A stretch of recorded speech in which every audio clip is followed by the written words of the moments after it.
Hey, how are you? Jocelyn Briggs here with Boundless Pursuits Coaching and Training. So I thought I would do a fun little mini series leading into Hardrock 100, which starts on July 14th. So I think I counted the days right, 16 days to go. I thought I would do a little mini series leading up to it, reflecting on some of the ups and downs, trials and tribulations, challenges and wins of preparing, and specifically kind of sharing some of the creative ways that I came up with to try to prepare for this. Given that I live in what I like to call the flatlands of Ontario, and I'm going to a place that I'm having a hard time here, that they affectionately call the Alps of North America, or at least the United States. So I thought I would start today by sharing with you guys the story of getting into Hardrock, because those of you who are familiar with the race, the Hardrock 100, and if you're not, go ahead and Google it, but not yet, not till after I'm done. Those of you who are familiar know how difficult it is to get into Hardrock. And in fact, I don't know personally a single person that has done it, that has even gotten into it. So that is how rare it is to get in and difficult it is to get into the race. So to put it into perspective, I think there was around 25 or 2,600 people apply this year, put their name in the lottery. It's just a lottery process. I'm not special by any stretch of the imagination. You're not chosen for being a special person. You're chosen literally in a lottery process. And out of those 2,600 people, 140-ish are drawn to get into this race. So I thought I would share a little bit about that and the day that my name got drawn. In fact, even putting my name into the lottery, I'll go back to that. So many years ago, probably in the early 2000s, like 2008, 10, 12, no, probably 2014, 2015. That's when I was putting my name in every year. So in order to put your name into the Hardrock 100 lottery, you have to run a qualifying race first. The qualifying races are few, because it's what's called a graduate level 100-mile race. And what that means is it's in the San Juan Mountains. So they call it the Hardrock 100 Wild and Tough. It's very remote. It's at altitude. The average elevation is 11,000. You go up to over 13,000, I think, 2 or 3 times. And the lowest elevation, I believe, is 9 something. So it's high. There's 33,000 feet of climbing. There's 33,000 feet of descent. It's very, very remote. There's thunder and lightning almost guaranteed. It's a 48-hour cutoff. So you have 48 hours to complete it, which is quite generous. And one of the reasons for the generous cutoff time is because there's a good likelihood you might have to hunker down at some point from the thunder and the lightning storms up in the mountains, right? You might get held from going forward because of weather. There's wildlife. It's a graduate level 100. So back many years ago, probably, I don't know, 2014, 2015, every year I would run one of the 100-mile qualifiers, which are, feats in and of themselves, because most of them are mountainous or at least very, very hilly. Most of them are out west because we don't have hills out here. There is one qualifier, and I think it still remains, which is the Grindstone 100. And I would put my name in the lottery. And every year I would be disappointed I would not get in. Well, eventually I came to a point in my running career where I was struggling mentally. I would say it was a really severe case of burnout, both physically and mentally. I reached a point where for years I really ran wanting to run, but really not wanting to run. And I just couldn't bring myself to admit that, because I didn't know who I was if I wasn't an ultra runner. I connected so much of my identity to running these events, and you know, DNF after DNF, which did not finish, basically dropping out after several DNFs, I finally admitted, you know what, I just don't want to do this anymore. I don't know what that means for me, but at the time, that was when I started my Modere business, and I threw myself into that. And over the process of those few years, I got really out of shape.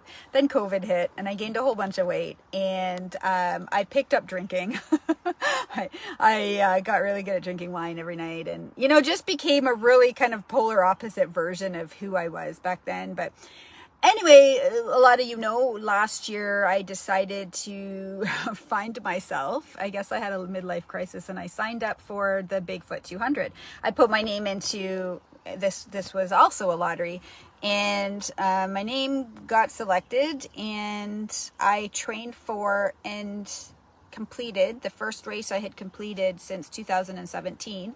So 5 years since I had done a race or anything longer than 20 or 30 kilometers.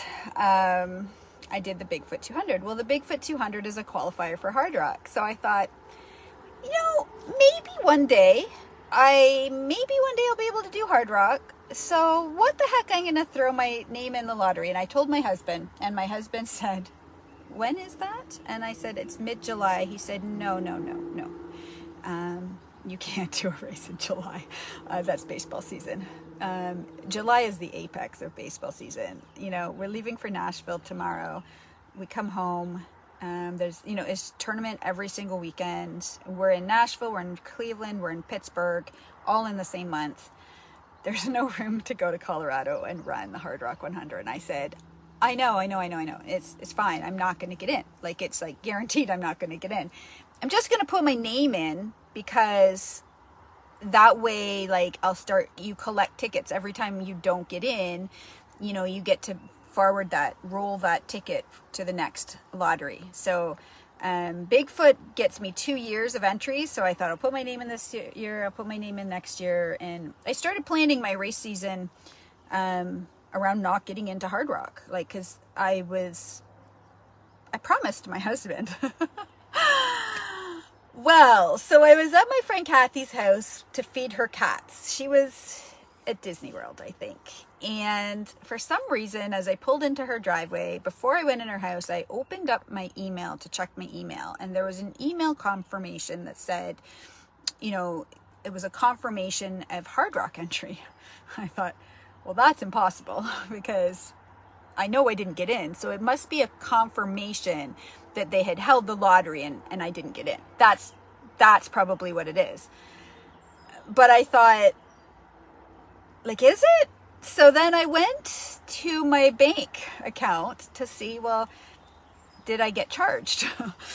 And I looked at my bank account, and there was a charge on it from the Hardrock 100. And I thought, well, that's probably they just take it out when they do the lottery. And it's just, you know, one of those, what do you call it? Like a pre-auth? It was probably a pre-auth.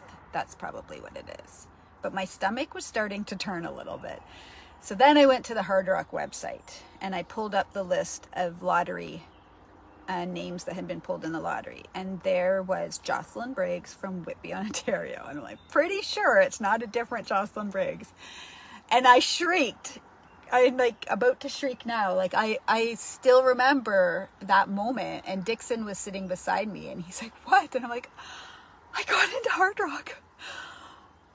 I've never felt like glee and like joy like that ever, not mixed with like some trepidation or some oh shitness. It was just pure glee. I literally, like, I can feel it building in my stomach, because I remember that moment. And I texted like 5 people and said, holy F. And they're like, what? And I'm like, I got into Hardrock. Meanwhile, people are messaging me like, congratulations, you got into Hardrock. And then I had to call my husband and tell him that I got into Hardrock. And the first thing he said to me was like, what's the date? And I said, it's July 14th. And he said, well, you're in Cleveland that weekend for baseball. And I said, I'm afraid not. I'm afraid I'm going to be in Colorado that weekend. So the next phone call was to my dad to see if he could go to Cleveland. And I told him the situation. He said, so you're not inviting me to Colorado, are you? You're sending me to Cleveland. I said, yeah. Can you go? And he said, yeah, absolutely. So anyways, Dad's off the hook. Chris is going to Cleveland. I'm going to Colorado. I leave next Thursday. That occurrence in early December was like a match that lit a fire in me that I've not felt in a long, long time. So that was the perpetrator of me giving up alcohol, of starting the Best Me program, of the desire to be the very best version of me that I could, because in my mind, the only hope I had of even possibly getting to that finish line in the San Juans in Silverton, Colorado on July 16th is to do everything I can right, that I have control the controllables. I cannot control that I'm 47, cannot control, this was at the time, I cannot control that I'm middle-aged and I'm, a fraction of the athlete that I used to be. I cannot control that I have, all these little nuance issues and inflammation, and I just can't run the way I could. I can't control any of that, but there's a lot of things that are completely within my control. And so if I can just take a hold of those and do my very best, that's all I can do, and hope that it's enough to get me around that counterclockwise direction from Silverton, through the 4 towns that we go through, up and over the multiple mountain passes at altitude. And it put me on a trajectory I just couldn't have even imagined was still possible for me. So I have enormous gratitude now that I'm thinking about it. So much winning has happened already, before I've even gone to Colorado, just in terms of turning my whole life around, and then also feeling the inspiration to share that with you, share that with other women that probably a lot of which feel like I felt, which was hopeless and trapped by, their circumstances, their physical circumstances, and thinking there's nothing that they can do about it. And that's completely wrong. There's a lot you can do about it. And there's, a whole other level and version of you within you that you don't even know is there. That with just the right match to motivate you to make the changes that you need to make, whether that's giving up alcohol like me, whether it's changing your diet, and changing your mindset to believe and stop accepting mediocrity, stop accepting the status quo, stop accepting what is sort of sold to us as normal. If you're in your middle-age years, you can be one badass, crazy, fierce being if you want to, right? Your life is far from over. And so I am sitting here today, feeling fitter than I have in probably over a decade, healthy, strong, both physically and mentally, a lot stronger than I would have been had I gotten into that race years ago when I wanted to. So the universe works in funny ways. The universe held on to it until it thought I was ready. And,